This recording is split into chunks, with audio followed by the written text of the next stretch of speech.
Merhaba. Topalak köftelerini bu yöntemle hazırlayın ve saklayın. Dağılmayan ve tam tutan tarifini sizler için hazırladım. 2 su bardağı köftelik bulguru 1 su bardağı kaynar su ile karıştırıp ıslatalım. 15 dakika bekletelim. Beni hangi ülkeden ve şehirden izlediğini yazar mısın? Sizleri tanımak çok mutluluk verici.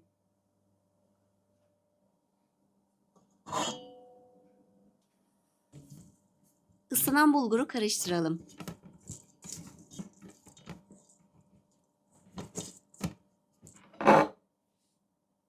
Üzerine bir rendelenmiş soğan, 100 gram orta yağlı kıyma, 1 tatlı kaşığı biber salçası, 1 yemek kaşığı domates salçası, 1 yumurta, 1 su bardağı un, 1,5 tatlı kaşığı tuz, 1 çay kaşığı kimyon, 1 çay kaşığı pul biber, yarım çay kaşığı karabiber, 2 tatlı kaşığı fesleğen koyalım ve karıştıralım.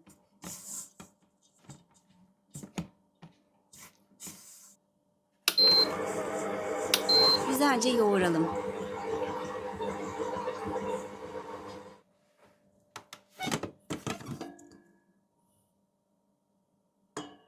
Dağılmaması için çok güzel yoğurmanız önemli. Elimizi ıslatıp yoğurarak toparlayalım.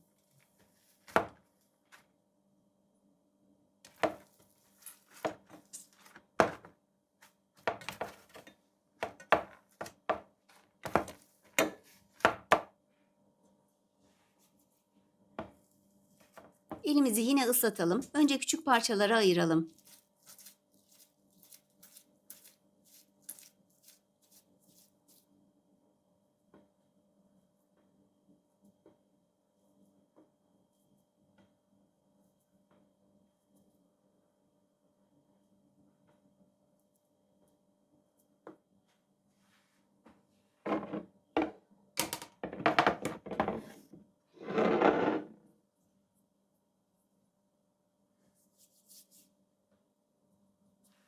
Küçük parçaları yuvarlayıp un serptiğimiz tepsiye atalım.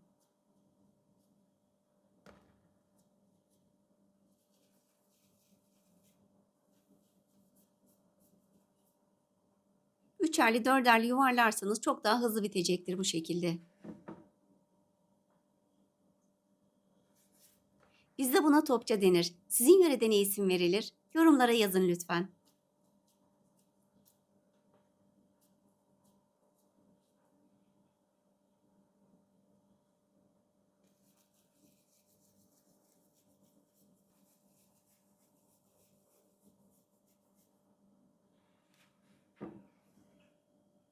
Hepsini bu şekilde yuvarlayıp birbirine yapışmaması için una buladım.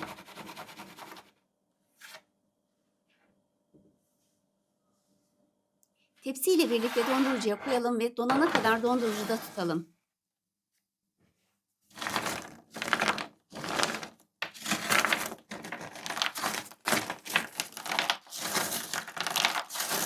Topça köftelerimiz hazır.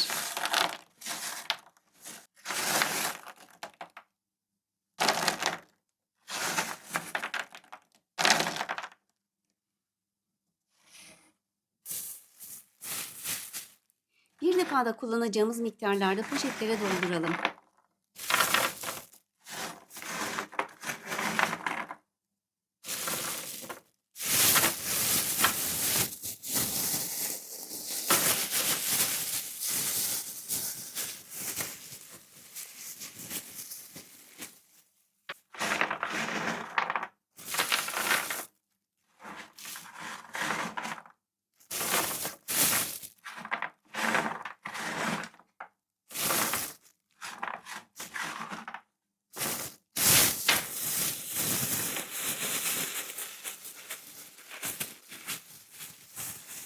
Poşetleri bu şekilde dondurucuda muhafaza edelim. Yemek yapmak için çıkartıp bekletmeden kullanabilirsiniz.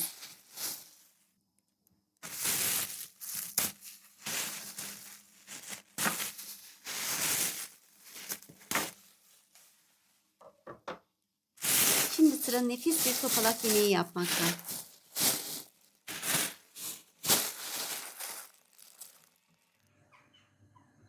Tencereye 1,5 yemek kaşığı tereyağı koyalım ve eritelim. Küçük küçük doğradığımız bir soğanı yumuşayana kadar kavuralım.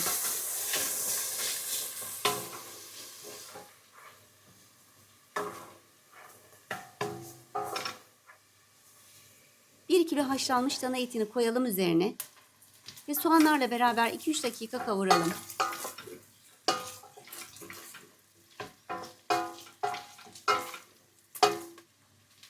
Bir tatlı kaşığı biber salçası, 1 yemek kaşığı domates salçası koyalım. 1-2 dakika daha kavuralım.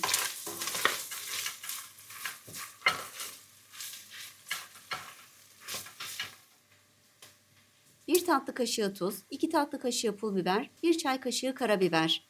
Koyalım ve tekrar karıştıralım.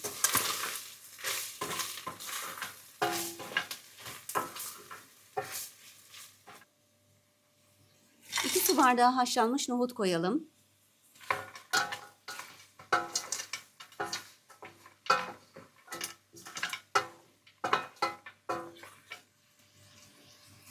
Altı su bardağı kaynar su ekleyelim üzerine.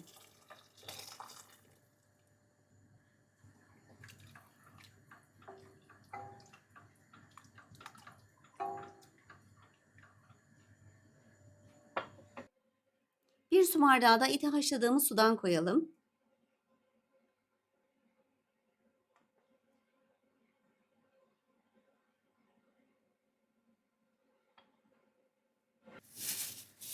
Kaynayınca da buzluktan çıkardığımız topalak köftelerimizi ekleyelim.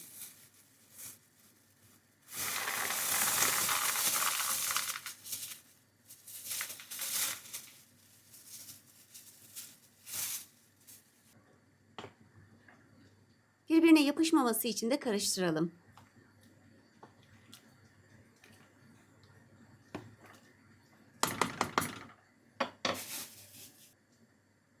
3 tatlı kaşığı kuru nane ekleyelim.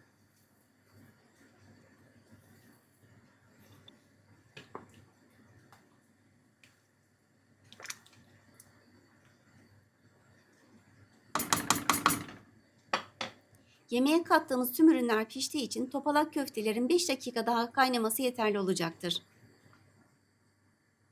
Nefis kokusu ile yemeğimiz hazır.